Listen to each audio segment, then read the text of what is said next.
Hi everyone, long time no see. I'm going to apologize right now for the construction sounds in the background. There's road work down the street, I guess.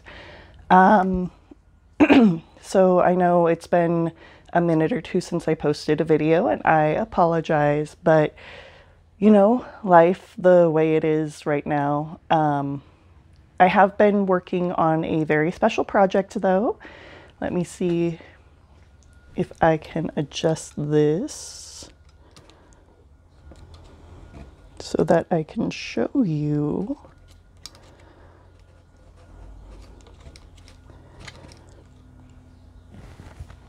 So I am expecting to be done with this early January. It's a boy. Everything so far is very healthy, very happy, lots of movement and things. So that's one project I'm working on, but the purpose of today's video is to let you know about another project I'm going to start, which is a collaboration with some other Costubers. I thought I had pulled fabric for it. So my initial thought for this was that I had what I needed in my stash. But let me show you a photo of it really quick. That's right, we're doing historical Halloween and I'm going to be a stoplight. This was the one that I think would be the most adaptable for maternity. So obviously the waistline's coming up, the stop go are going to be a little bit shorter, the skirt's going to have some shaping to do, and I'm really curious how I'm going to figure out making that hat, but it should be fun and exciting. Okay, so what I have for that, I do have red satin for the skirt. I have yellow satin for the skirt. I thought I had green, but I don't, so I've actually had to order that. But it was like, I grabbed 4 yards, which is way more than I need, but that's how I roll. I should have that in a week or two, so I figure in the meantime I can start on the rest of it. And then for the top, which I want to be specifically, oh, sorry, I knocked the camera and it's kind of wiggly. So for the top, which I want to be specifically not satin, because I need to paint those words on it, I have some black linen, which I think should be very comfortable. Now, obviously, there are going to need to be some design changes for this dress to accommodate my other project. So I'm going to work on measurements and cut out a mock-up for the top, I guess. I've got a ton of white cotton there that I can play with. And I will get back to you with the updates on that. All right, I have made my mock-up, figured out where I need to add some darts and things, which you can see here. I've opted, I actually intended to use this heavier sort of cotton. It has a sideways stretch, which is going to be very important for, you know, my constantly changing body. So I did my mock-up in the white cotton, as I mentioned. It's 2 pieces for the bodice. You can see the front there with the darts cut out, and then the back is much more simple. I should have pressed all of these first, but I am lazy where it comes to pressing. So, trying to make sure my selvage edges are lined up, because that's what I like to use for the zipper edge, because I feel like, I don't know, I feel like it's going to be hidden anyway, and I feel more secure that way. So, smoothing everything out. I apologize for the weird flare that the white is causing. This is very bright, and I don't know how to adjust that yet, so I'm very sorry. And once everything is laid out nicely, I'm tracing it out with some tailor's chalk to make sure that, you know, I don't accidentally cut any of my mock-up out. You can see the armhole there is very raggedy, so sort of cutting an approximation there because I was fitting it on myself as I made adjustments. So cutting that shorter, I just did a hack and slash. I've actually cut out the darts so that it's easier to trace where they belong. That way I don't have to deal with like finding some way to transfer paper or what have you. So yeah, it was a process with the mock-up. This is a completely different day. I'm kind of taking this project slow because my energy is not what it used to be. I also haven't done much sewing in the past couple of months, so just getting back into the swing of it and making sure that, you know, I'm doing everything I can as correctly as I can, other than not pressing my fabric first. It does get pressed eventually, I promise.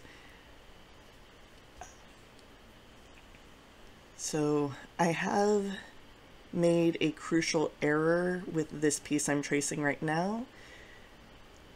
I, in the video, don't know this yet, but you will soon see. And as for the project goes, historical Halloween costumes, you want to be very careful in selecting one if you are going to do them, because a lot of, you know, back in the, even 20 years ago, well, maybe not 20, but like 30 years ago, there wasn't as much of awareness about cultural Halloween costumes. So, you know, a lot of people dressed as quote unquote savages or geisha or, you know, many other very insensitive cultural costumes. So don't do that. That's why another reason why I chose a stoplight, because, you know, it's not an appropriation of anything. It's something that just exists. And I did snip into the fabric as a shortcut instead of just coming from an edge.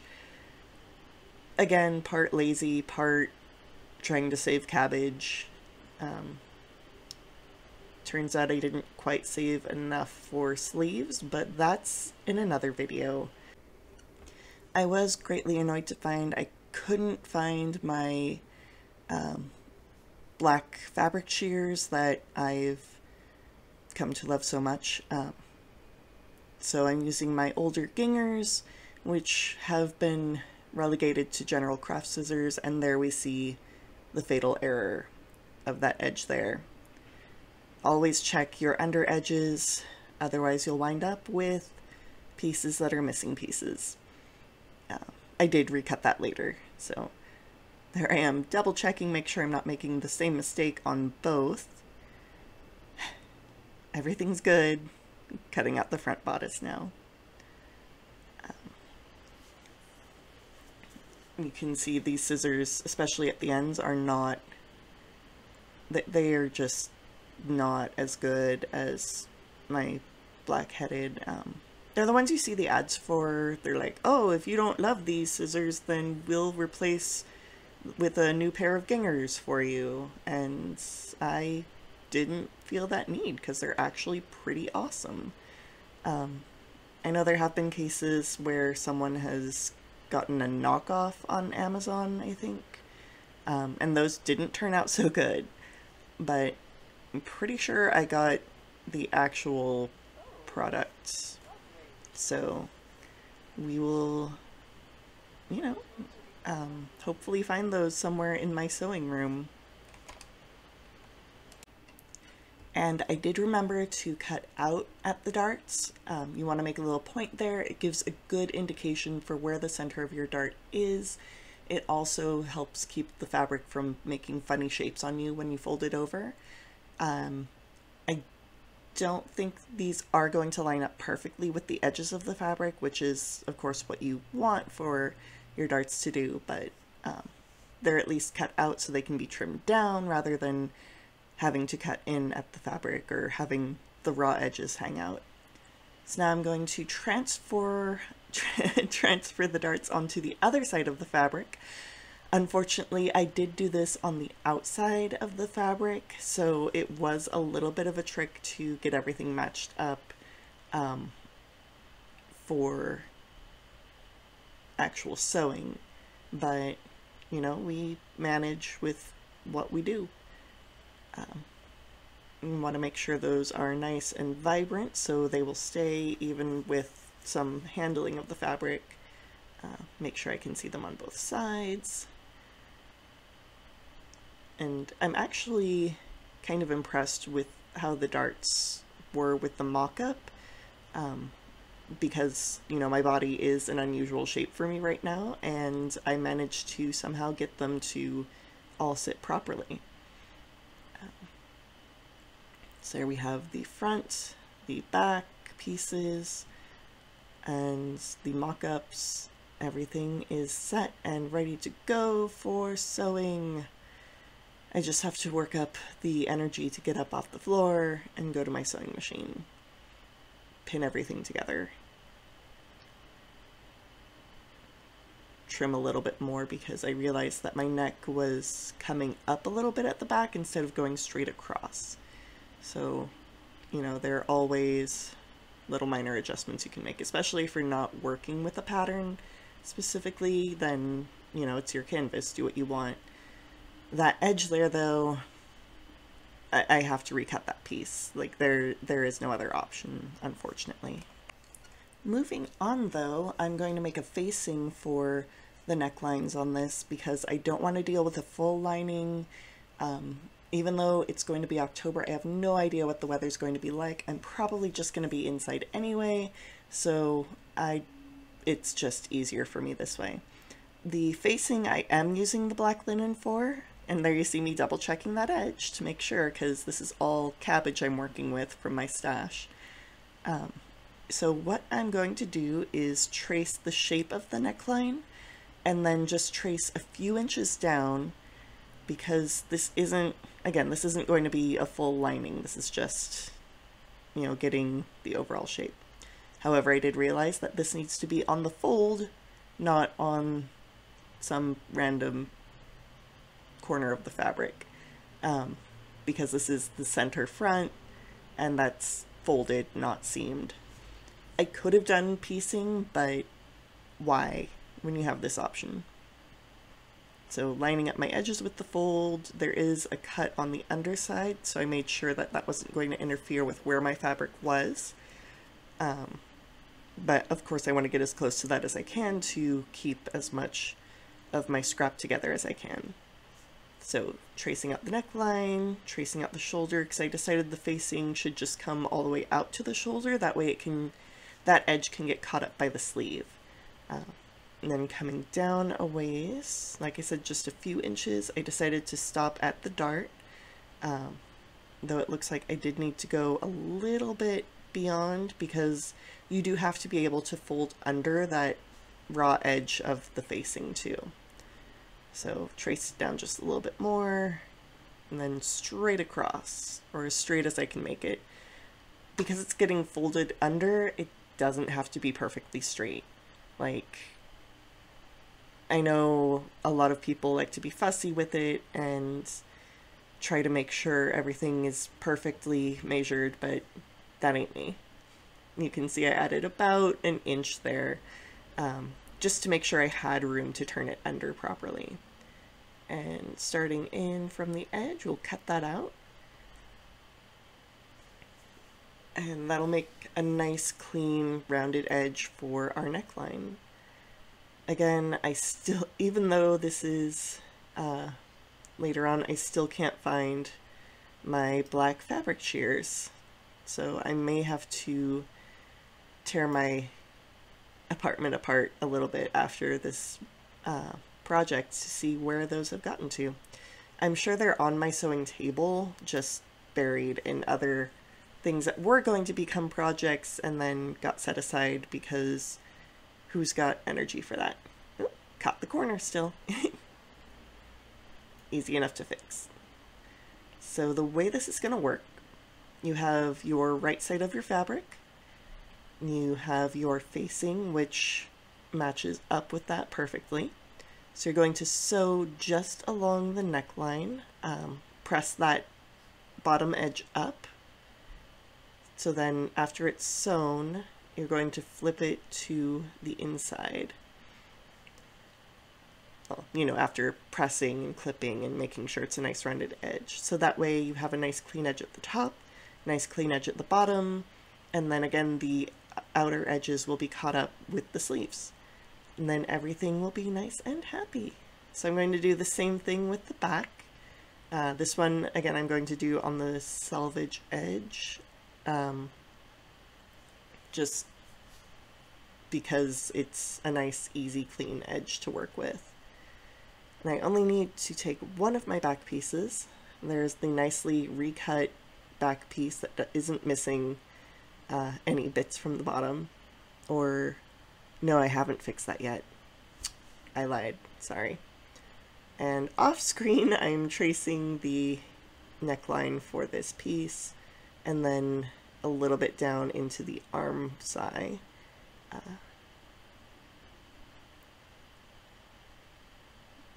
And then again, I'm going to go straight across, marking about where I want that line to start there, deciding to go with my first line, which is a little bit lower. Cut that out, and your facings are ready to go. And from here, all I have to do is stitch these together, press them, clip the curves, flip them out, press them again, and then I can assemble my bodice.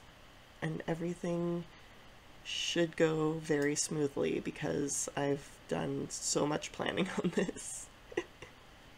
See, just nice, follows the curve. I'll show you again. Put this on the right side of the fabric.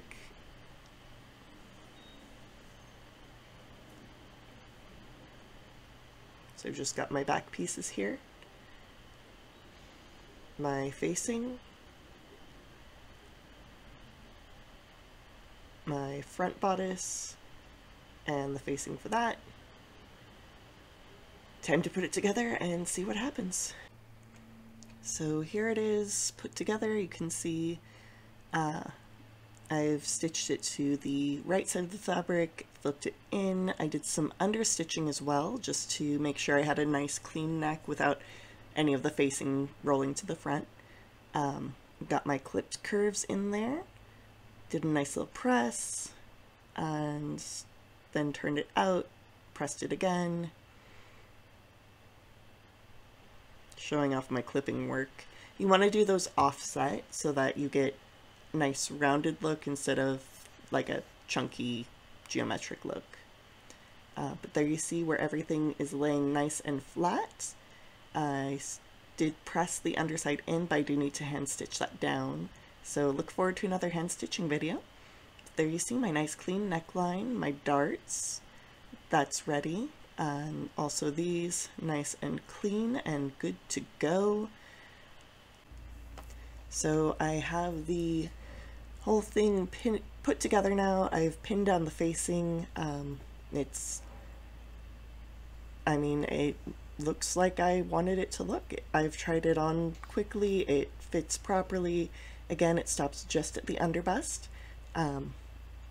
So for the side seams, I did a French seam to keep it nice and neat because I hate raw edges. For the shoulder seams, I treated the fabric and the facing as all one piece, sewed straight across, pressed that seam open, folded it over, pressed it closed, and that just continues our nice clean line all the way through.